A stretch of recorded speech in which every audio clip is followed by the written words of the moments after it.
అనుకోని ఎవ్వరికి ఏం కావాలో అది నీ గురించి అనుకోని.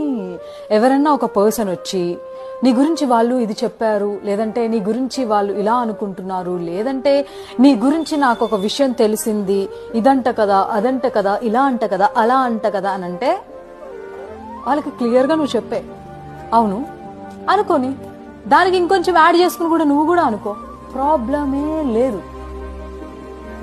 నిజం కాని దాని గురించి ఎవరు ఏమనుకుంటే ఎందుకు? అండ్ ఎవరో ఏదో అనుకుంటున్నారు అని చెప్పేసి ఎవరో వచ్చి నీకు చెప్తే వాళ్ళకి నువ్వు ఏంటో అని ప్రూవ్ చేసుకోవడానికి ఎందుకు నీ ఎనర్జీని వేస్ట్ చేస్తున్నావు, నీ టైంని వేస్ట్ చేస్తున్నావు, నిన్ను నువ్వు రైట్ అని ప్రూవ్ చేసుకోవడానికి ట్రై చేస్తున్నావు.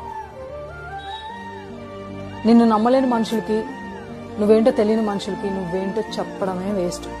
ఎవరు ఏదన్నా అనుకొని అలాంటి అనుకునే మనుషులకి నువ్వు దూరంగా ఉండంతే.